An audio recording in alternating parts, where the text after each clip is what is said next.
Hi, friends. I'm Becca Werwell, author of the Road Trip Rescue series of faith filled contemporary adventures for kids ages 8 to 12. And today I'm here to talk to you all about independent publishing. So I'm going to share my story of how I chose to independently publish, what I see as some of the benefits, and then why it really works for me and my goals as a publisher.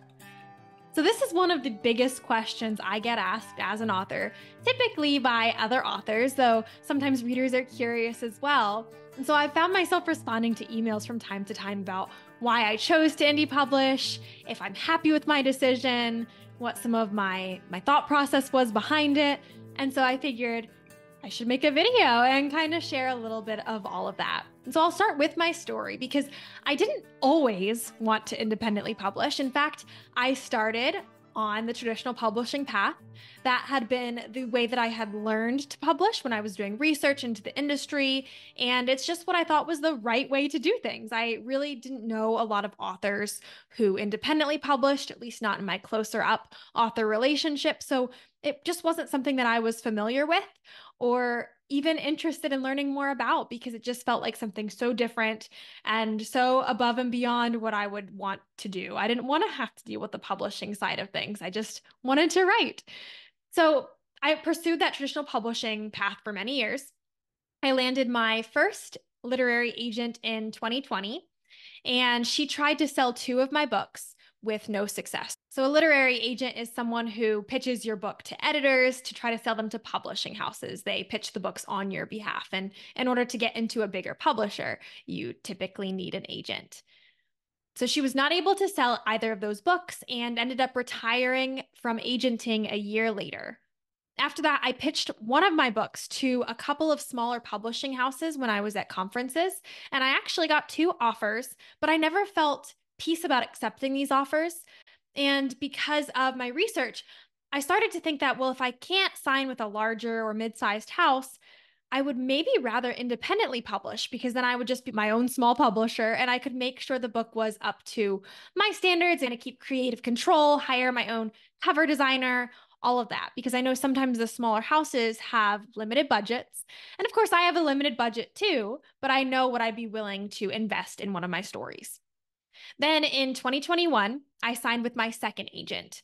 She tried to sell two of my books, two different books than my first agent tried to sell. But again, we never found a publisher. We also really only pitched mid-sized and larger houses in the general market, not in the Christian market. I loved working with this agent and I learned so much during our time working together. But I also found myself growing more and more frustrated with the traditional publishing process in general, while at the same time growing really intrigued with the idea of independent publishing. Part of the reason for this was that I'd started to make more friends in the author community who had published independently. And these friends shared their desire to keep the rights to their books instead of selling the rights to a publisher. By doing it independently, they maintained creative control over their stories so they could publish the stories they wanted to publish without changing it or trying to write to what a publishing house was looking for. They were hiring their own teams of professionals to help them put out beautiful quality stories. So you've probably heard I keep saying independent publishing instead of self-publishing. The reason I make that distinction, and both are correct, but the reason I make that distinction is because self-publishing makes it sound like I'm doing it by myself or that self-published authors do it by themselves. And there are authors who just write the book, put it up, do it all themselves. But I don't, and my friends don't. We hire teams of professionals to surround us. We have editors, we have cover designers, all of that. So I loved that they were creating their own teams. They weren't waiting for permission to share their stories. And because of this, they were actually reaching readers. And this was what I wanted. I felt like God had put these stories on my heart, and I wanted to get them into the hands of readers. And that was what I wanted more than a traditional publishing deal or more than placement in physical bookstores. I wanted connection with readers. And then I started to wonder if the potential readers that I had in mind, like my nieces, if they would have aged out of my target audience before I even had a chance to put my books into the world. Because even if I had signed with a traditional publisher that day as I was thinking those things, it would have probably still been a couple years till the book actually came out. It's a really long process. Also, I had been working as an editor, a freelance editor, and a virtual assistant to authors. And so I had developed a lot of connections and relationships with industry professionals. So the idea of hiring my own cover designer and editors, maintaining creative control, that all really appealed to me. So, fast forward to early 2023, I'd been doing more and more research on the pros and cons of traditional and indie publishing. And honestly, this was the first time I'd even compared the two because, like I said, traditional publishing was just what I had learned when I had done my research. It was what I understood, it was what I'd always thought was the right way to do things. But I'd never actually sat down and made a list of pros and cons. And so I did. I actually made a spreadsheet and I compared lots of different aspects of publishing and the pros and cons for all of these. So the process, the timing, creative control, the team, the cost, marketing, rights, everything like that. And it really helped me clarify my goals as I prayed about where God was leading me. And as I was doing all of this research, I had a really great conversation with my agent about my books. And during that conversation, she agreed with me that a lot of New York editors were currently looking for books that were different than the type of stories that I write. And yes, there were options. I could have considered learning to write books to attract certain editors, maybe changing my books to make them more in line for what Christian publishers were looking for and going that route instead. But honestly, I didn't want to write my book for editors. I wanted to write for my readers. And so my agent and I parted ways, and she was very gracious to me in this decision. I will always be so grateful to her for how she poured into my books and how she pushed me as a writer. After that, I jumped all into the world of indie publishing. I hired a cover designer, editors, proofreader. I bought vellum so I could learn how to format the interior of my book. I decided to do a Kickstarter campaign as a pre launch for my first book, Road Trip Rescue, because some of my author friends had some success with that, and I figured it couldn't hurt to try. I read lots of books, I listened to lots of podcasts, I did all the research. And then Road Trip Rescue, book one in the Road Trip Rescue series, was published in October 2023. And book two, Road Trip Return, releases this September, September 2024. So my books are now real, actual books in the hands of readers. And I'm so thankful because that is what matters to me. That's my story. Now, here's a little summary of what I see as the benefits of indie publishing. And I know I touched on a lot of these as I was talking through my story, but here's just little tidbits of what I really love about it. You do the work on your own timeline and at your own pace. So I get to set my own deadlines. This really works for me. I'm pretty self-motivated. And also once I have a story that's ready to go, I love that I can put it into the hands of readers on my own timeline. You have control over your own content, pricing, all of that. So I like that I can discount my books if I want to. I can write what I want in the books. You can also change things later, like replacing the cover if you ever feel like you need to update your covers, or fixing a typo if you find one later. This actually happened with Road Trip Return. I realized there was a typo. And there had already been some books printed with that typo, but that's okay. I went back to Vellum where I do my interior formatting. I fixed the typo. I re-uploaded it to the places that distribute my books.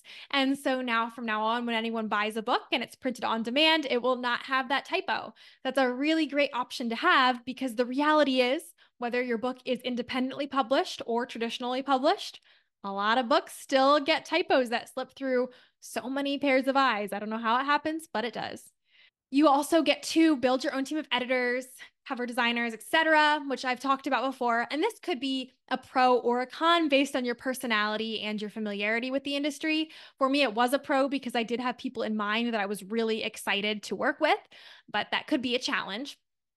There are much higher royalty rates involved in indie publishing because I get both the author chunk and the publisher chunk because I'm both. So that often can mean the potential for long-term income. And you have access to the marketing data, which means you can advertise your book while still making a profit. If you're traditionally published, it's really hard to pay for marketing because you don't have the data, you don't know what's working. And so you could be putting lots of money into something and then not know what's making a difference in the end. You also retain all rights to the work, which is definitely a benefit as well. So here's why I think it works for me in particular and my publishing goals. I've talked about this 2 or 3 times already, but I really do love having my own publishing team. Again, that's why I call it independent publishing instead of self-publishing. I'm not just doing it myself. And I own my publishing business in addition to being an author. And this is a lot of work, but I think it's also a lot of fun. While getting into bookstores and libraries can be a challenge with indie publishing, that's definitely a con and something that works much better with traditional publishing. But those haven't been my marketing focus.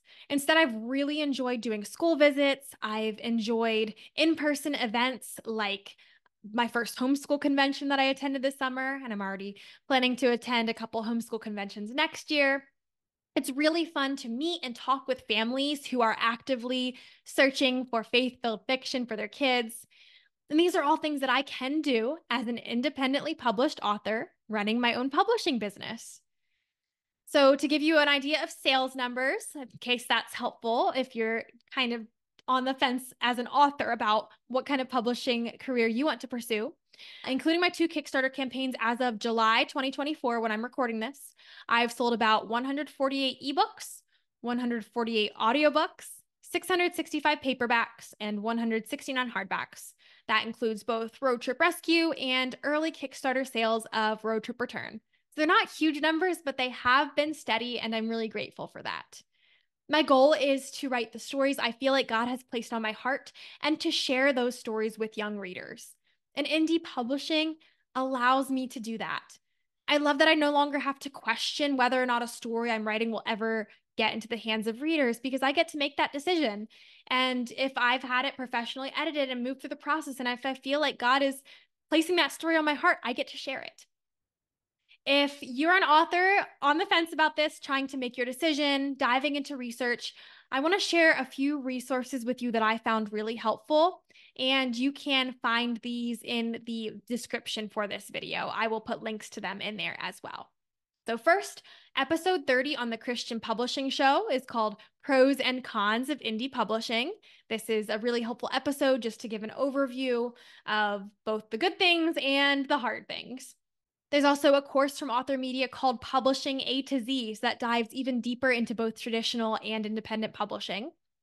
There's a free resource available online from Jane Friedman called The Key Book Publishing Paths 2023 to 2024. And I believe she still regularly updates this with a lot of the information about different publishing techniques. Joanna Penn's Author Blueprint is available as a free ebook or to buy as a paperback. She's an independently published author, and that's a really great resource if you're interested in learning more about that. I also talk about my own indie publishing experience so far in episode 30 of the Middle Grade Matters podcast. I hope some of that, all of that, was helpful to you.